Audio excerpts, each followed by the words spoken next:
Salut à tous, c'est Dark Lilou. Aujourd'hui, il n'y a pas de GA, mais comme dit l'expression, quand il n'y a pas de GA, il y a des Jawa. Allez, une blague de merde, ça c'est fait. Ça plaira au suprême leader de notre team. Bon voilà, un peu plus sérieusement, les Jawa c'est pas compliqué. Le pillard, c'est celui qui va faire tout le DPS de notre team pour éradiquer les géos grâce à son unique.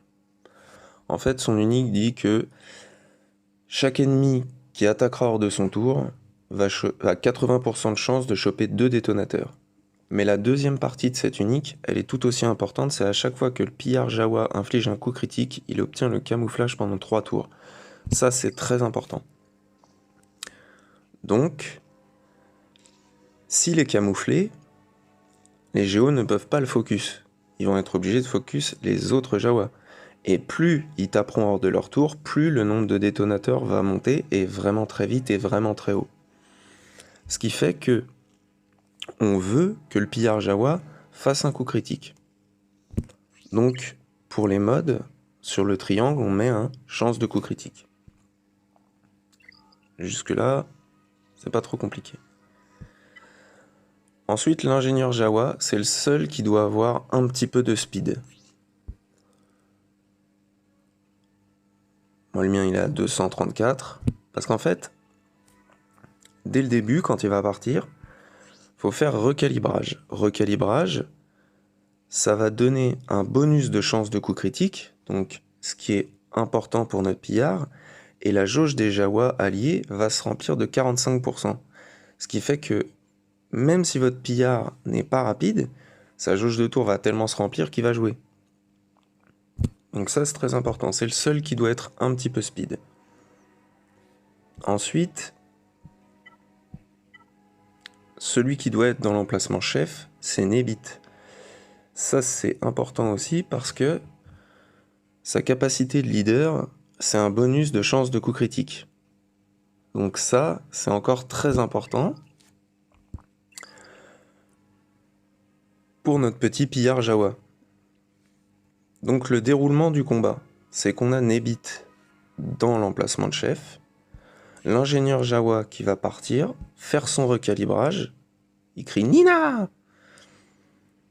Vous allez gagner du TM sur tous vos Jawa et une chance de coup critique. Du coup, le pillard, on fait un coup basique avec lui, comme ça il passe en furtif, et tout le reste du combat, ce qu'il faut juste bien éviter, c'est la troisième capacité du chef Nebit, parce qu'il peut appeler d'autres Jawa, et les Jawa qui seront appelés vont se camoufler. Donc c'est problématique, parce qu'on veut qu'aucun d'entre eux ne soit camouflé, à part notre pillard. Et une fois que les géos ont fait leurs attaques et se sont récupérés 35 d'étaux, 30 d'étaux, selon les girs qu'ils ont, avec le pillard, vous avez plus qu'à balancer la bombe, les détaux pètent et les géos crèvent. Voilà, c'est pas très compliqué.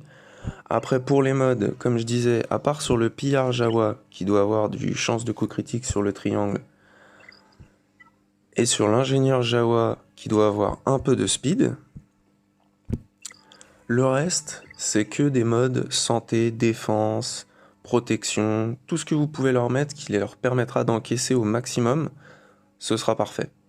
Donc on va essayer de voir ça en image. Donc, Nina! Recalibrage de l'ingénieur. Ensuite, un coup basique avec le pillard qui passe furtif. Et là, il n'y a plus grand chose à faire à part attendre que les géos nous tapent dessus.